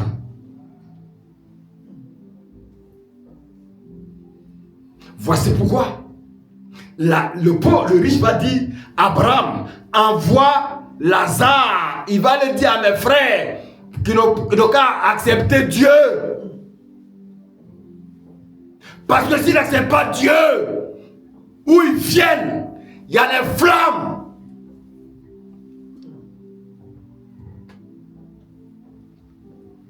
On dit, qu'est-ce qu'on dit pas à nos parents? Ils nous écoutent? Est-ce qu'ils nous écoutent? Ils nous insultent. Donc, à continuer à nous insulter. Donc, à continuer à nous insulter. Regardez, nos parents dans nos propres familles, là, ils ne nous respectent pas. Quand tu dis que tu es pasteur dans une famille, là, personne ne te respecte. Parce que pour eux, le pasteur, c'est celui-là qui a échoué.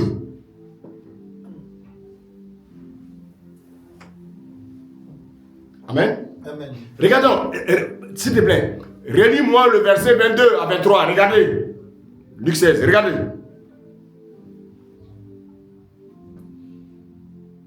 Ok. Amen.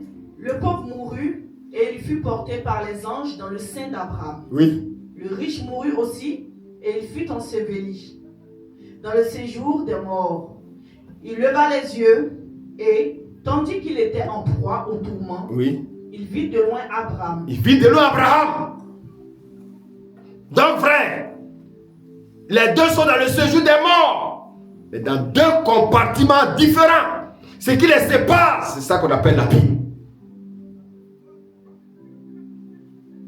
Amen. Amen. Attends. Quand on dit le séjour des morts, ça veut dire quoi, à ton avis? Le séjour des morts. Il y a un verbe dans quel mot? Le séjour des morts. Le séjour, quel est le verbe? Séjourner. Séjourner. Est-ce que quand je séjourne quelque part, c'est pour rester définitivement? Non. En fait, le séjour des morts, c'est une salle d'attente pour l'enfer ou pour le paradis. Quand vous allez voir un médecin, là, il y a toujours une salle d'attente.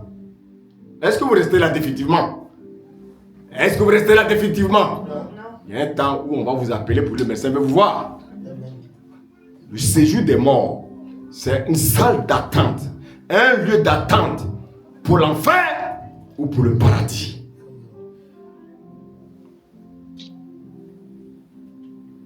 Amen. Amen. Amen. Mais le séjour des morts a deux compartiments, je reprends. Il y a la salle de tourment, le lieu de tourment, et puis il y a ce qu'on appelle, bien aimé, le sein d'Abraham. Les enfants de Dieu vont dans le sein d'Abraham.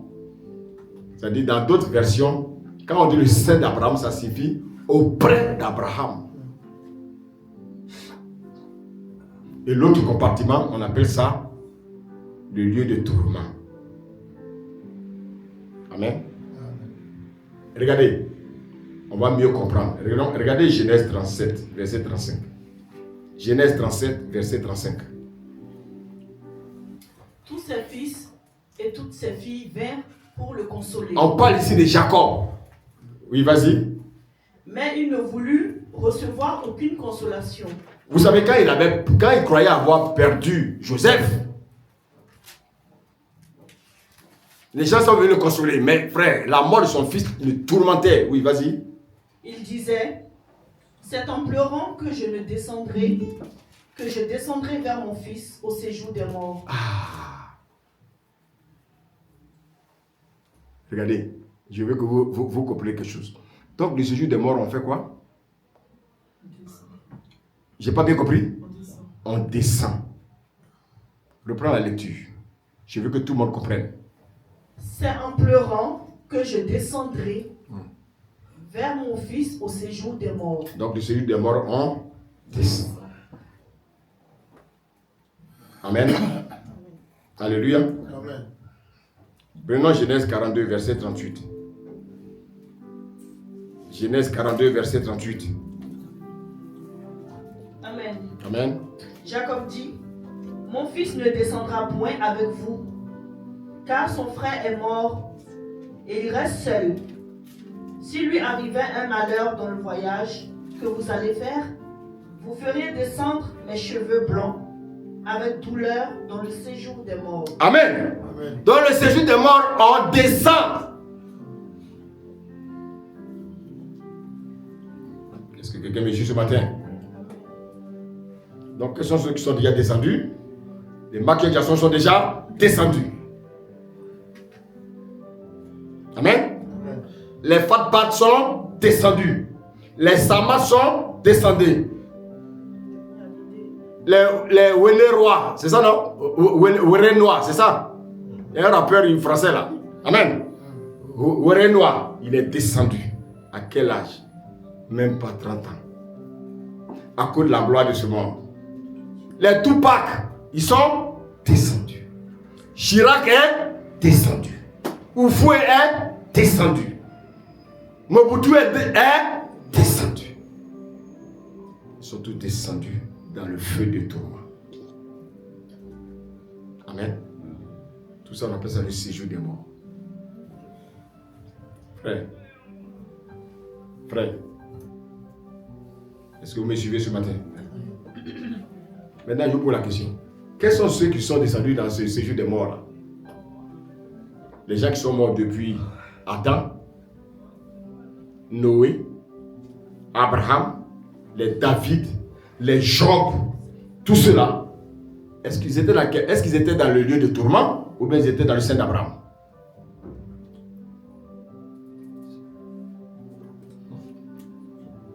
Alléluia. Amen. Vous aussi.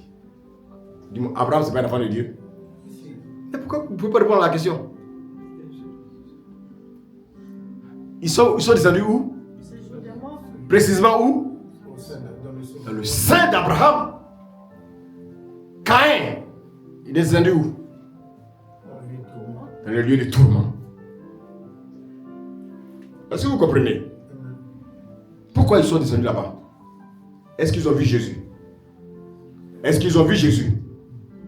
Ils sont descendus avant que Jésus ne vienne. C'est pour ça qu'on les a conduits où? Dans le séjour des morts, précisément dans le sein d'Abraham. Eux, on ne peut pas les amener dans le feu de tourment parce que ce sont des enfants de Dieu.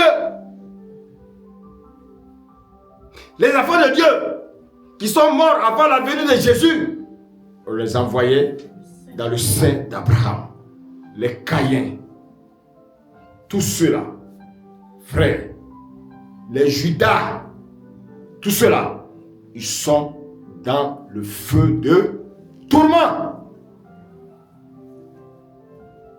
Amen. Les pasteurs, quand tu leur demandes si tu veux, ah non, moi je vais dans le sein d'Abraham. Mais dans le sein d'Abraham, ils vont aller dans le séjour des morts. Moi, alléluia, toi, je ne crois pas que tu iras bien aimé dans le séjour des morts. Je ne crois pas que tu seras dans le sein d'Abraham. Amen. Amen. Vous savez, après le sacrifice de Christ à la croix,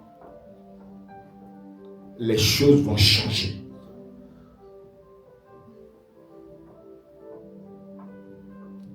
Est-ce que vous me suivez? Est-ce que vous m'écoutez? Amen. Amen. Après l'œuvre accomplie à la croix, Jésus va chambouler beaucoup de choses. Amen. Amen. Alléluia. Amen. On va prendre Luc 23, versets 42 à 43. Regardez. Luc 23, versets 42 à 43.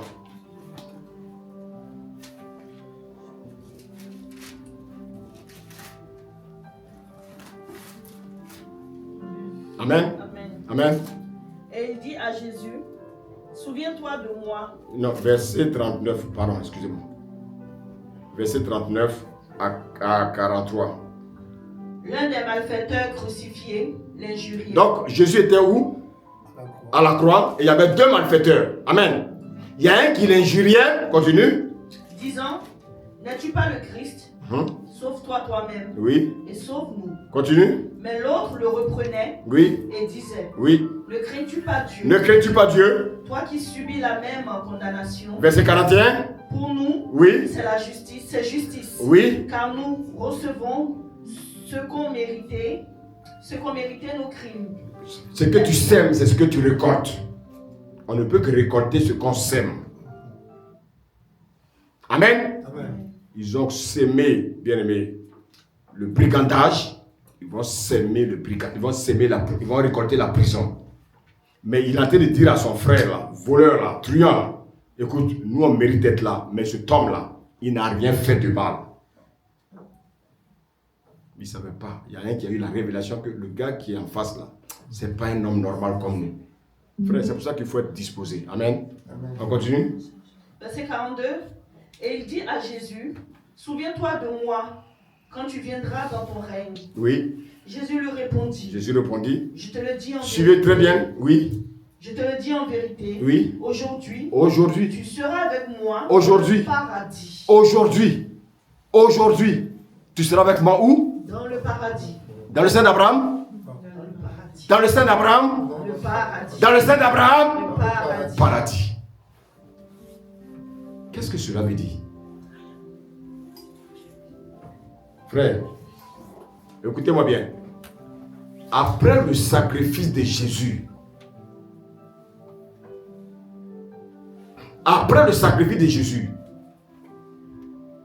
les chrétiens, les enfants de Dieu, ne vont plus dans le sein d'Abraham.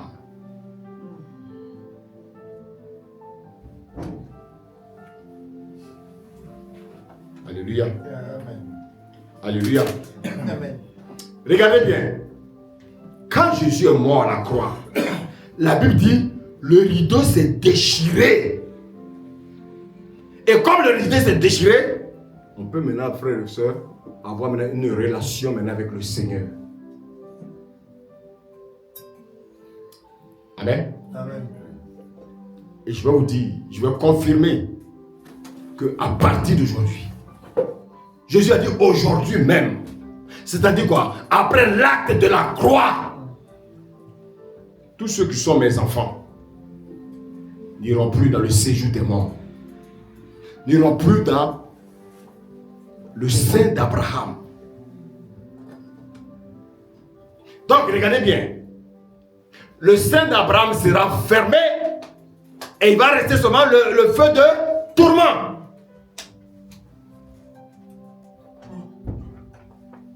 Amen. Amen.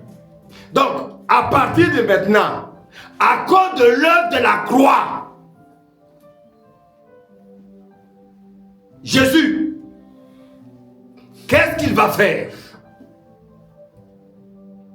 Nous les chrétiens, lorsque nous mourons aujourd'hui, où est-ce qu'on va? Paul, il était un chrétien? Paul, il était un chrétien, non? Paul, il était un chrétien ou non? Tu me dis auparavant. Paul, il était un chrétien ou non? Oui. Bon, prenons 2 Corinthiens 2. 2 Corinthiens 12. Verset 2 à 4. Regardez. Amen.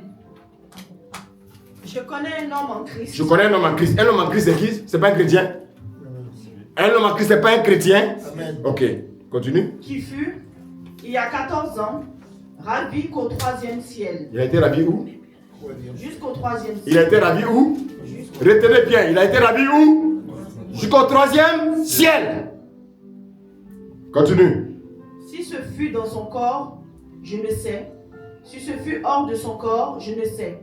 Dieu le sait. Et je sais que cet homme, si ce fut dans son corps ou sans son corps, je ne sais. Dieu le sait. Fut enlevé dans le paradis. On s'arrête là.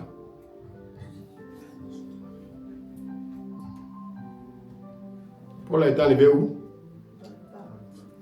Disez ça fort. Dans le Paul a été paradis. arrêté où? Dans le paradis. Ok. Jésus a dit au brigand qu'il allait où? Dans le paradis. Dans le? Paradis. Allô? Donc Paul et le brigand aujourd'hui sont où? Dans le paradis. Le paradis. Allô? Amen. Amen? Amen. Quand toi et moi nous allons mourir, nous allons aller où? Paradis. Le paradis. Donc un chrétien aujourd'hui s'il meurt, il va où? Paradis. Il va dans le sein d'Abraham? Non. Mais pourquoi il ne va pas dans le sein d'Abraham? Alléluia. Paul a dit quelque chose. Lisons 2 Corinthiens 5. Je vais bientôt terminer là, s'il vous plaît. 2 Corinthiens 5, verset 4. Amen. Oui. Car tandis que nous sommes dans cette tente, nous gémissons, accablés, parce que nous voulons, non pas nous dépouiller, mais nous revêtir, afin que ce qui est mortel soit englouti par la vie. Qu'est-ce qui est mortel en nous? Le corps. Merci, homme de Dieu. Paul dit qu'il est fatigué d'être dans ce corps-là. Continue, verset 5. Et celui qui nous a formés pour cela, c'est Dieu, qui nous a donné les arts de l'esprit. Continue. Nous sommes donc toujours pleins de confiance et nous savons qu'en demeurant dans ce corps, nous demeurons loin du Seigneur. Continue. Car nous marchons par la foi et non par la vue.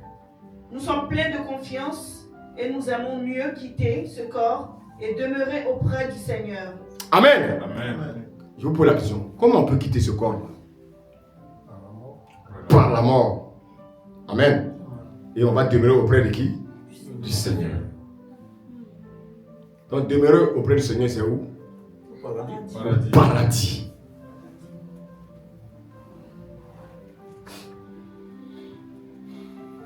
Est-ce que vous avez compris la nuance? Alléluia.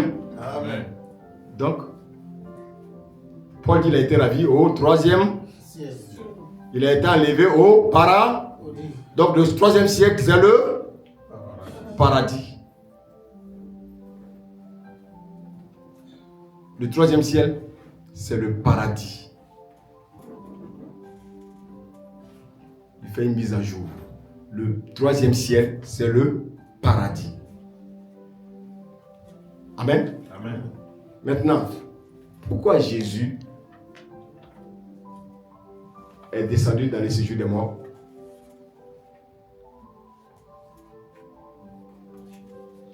C'était pour aller amener les Abraham, les Noé, les David, tout ça où?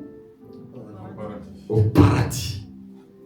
Donc les Noé, les Abraham, les Adam, les David, les Jean-Baptiste, bien aimé, les prophètes, ils sont où? Au paradis. Amen. On va lire un passage rapidement. Matthieu 27. Matthieu 27, versets 51 à 53. Amen. Amen. Et voici, le voile du temple se déchira. Voilà, c'est ce que je vous ai dit tout à l'heure. Quand le voile s'est déchiré, oui. Depuis le haut Vers le bas, oui. jusqu'en bas, la Oui. terre trembla. La terre a tremblé, oui. Les rochers se fendirent. Les rochers s'effandirent. Les sépulcres s'ouvrirent. Les sépulcres s'ouvrirent. Et plusieurs corps des saints qui étaient morts ressuscitèrent. Attends, plusieurs corps des païens, Des saints. plusieurs corps des incrédules, Des saints. plusieurs corps des saints. Et qui étaient ces saints? Les Adam jusqu'à Jean-Baptiste. Les Adam jusqu'aux prophètes. Les Adam jusqu'au livre de Malachie. Les Adam jusqu'au bien-aimé, aux évangiles. Les Adam jusqu'à ce que Jésus passe à la croix. Tous ceux qui mouraient, on les amenait dans le séjour des morts, précisément dans le sein d'Abraham. Maintenant, après le sacrifice de Christ à la croix, tous les enfants de Dieu qui étaient captifs dans le sein d'Abraham, précisément dans le séjour des morts, qu'est-ce que Dieu va faire? Dieu va les libérer. Amen. Amen. Les sépulcres s'ouvrirent. Amen. Et plusieurs corps des saints qui étaient morts, on fait quoi? Ressuscitèrent. Maintenant, après la résurrection, où sont allés ces corps ressuscités? Où sont-ils allés ces corps ressuscités? Éphésiens 4, 8. On a déjà lu, on va relire.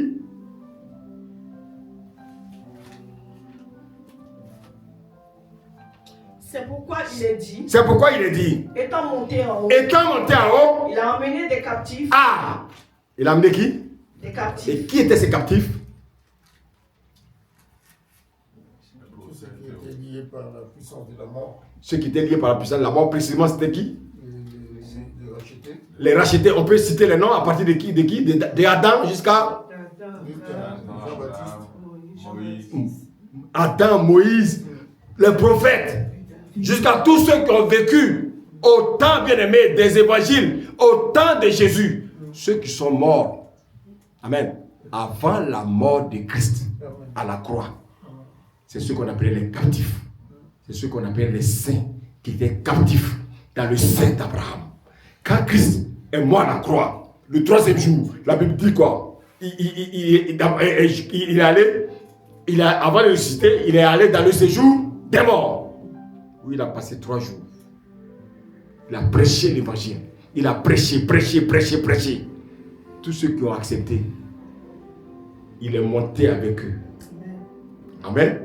Alléluia. Donc regardez bien. Il est descendu dans les régions inférieures et il monte avec eux dans les régions supérieures. Donc regardez.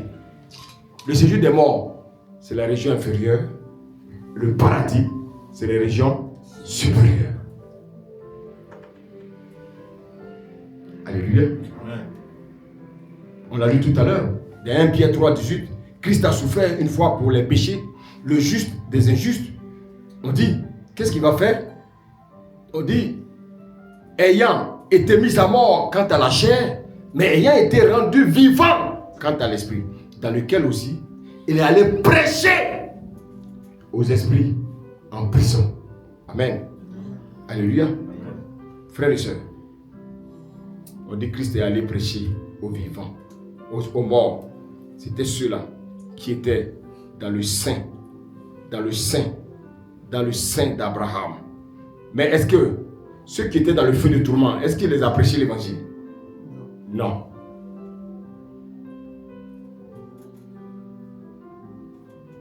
Alléluia. Amen. Est-ce que quelqu'un me suit ce matin? Amen. Est-ce qu'on a compris le message? Amen. Frère, tu es la lumière du monde aujourd'hui. Amen. Sache que si les Noé, les Adam revinrent à la vie, tous les enfants qui sont morts, et les saints, les temps de Noé, les temps de Jacob, tous ceux-là, ils étaient en prison. Amen. Amen. Mais il y a prisonniers et prisonniers. Regardez, ceux qui étaient dans le feu des tourments, c'était aussi une prison.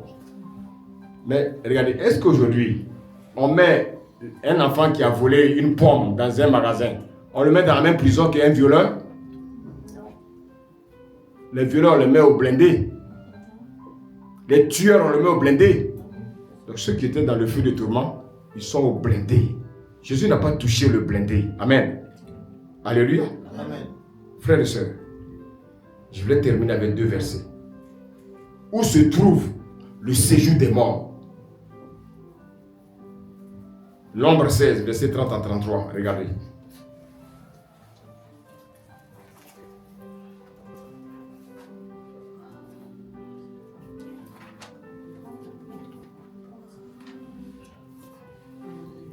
Amen. Amen. Nombre. Vous n'entrerez point dans le pays. Nombre 16, verset 30 à 33.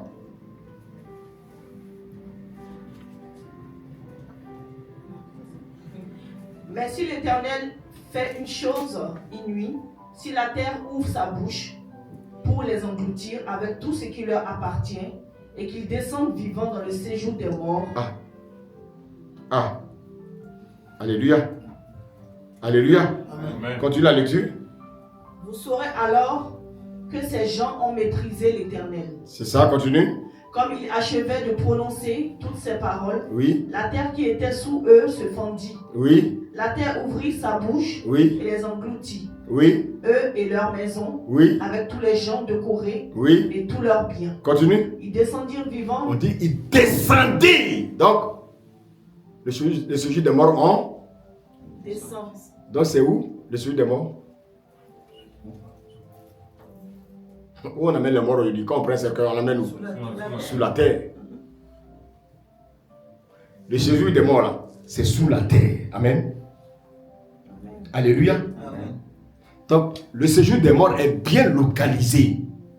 C'est sous la terre. Amen. Maintenant, on revient encore dans Ephésiens 4, verset 8, s'il vous plaît. On va localiser aussi le paradis.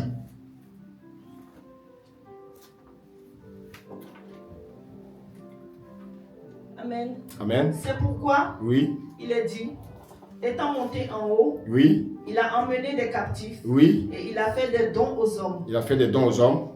Or, que signifie il est monté, sinon qu'il est aussi descendu? Amen. Alléluia. Frère, donc regardez bien. Le séjour des morts, c'est sous la terre. Mais le paradis, c'est dans les lieux supérieurs. Alléluia. Amen. Un dernier verset pour la fin. Proverbe 15, verset 24.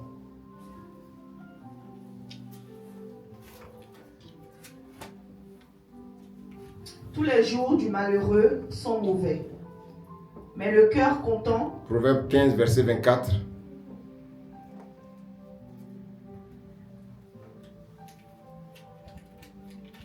Pour le sage, Faut suivre.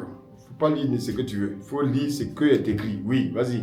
pour le sage, le sentier de la vie mène en haut. Le sage, notre sentier se mène où? Dans les régions supérieures. Maintenant, pour les insensés, dis la suite. Afin Qu'ils se détournent du séjour des morts. Qui est où? Qui est en bas. Qui est en bas. Donc, le paradis est en haut. Le séjour des morts est en bas. Le riche, il est où? Il est en bas. Il est en bas. Lazare et Abraham sont où? En haut. Aujourd'hui, toi, chrétien, si tu meurs, tu vas où? En haut. Donc, un chrétien ne parle plus du séjour des morts.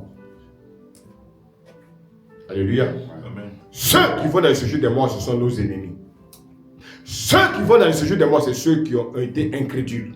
Ceux qui vont dans le séjour des morts, c'est ceux qui ont renié Christ.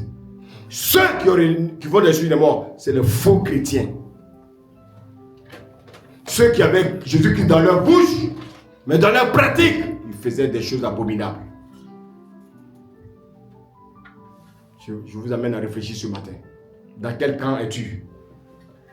Est-ce que vous voyez l'avantage d'être un chrétien? Le chrétien, il va dans le paradis. Le faux chrétien, le manipulateur, celui qui vient dans l'église pour faire des commérages, sa place est sous la terre. Je voulais te terminer pour dire, ne joue pas avec ta vie chrétienne. Préserve-toi. Si tu veux te retrouver le paradis avec Christ. Que le Seigneur vous bénisse. Amen. Amen.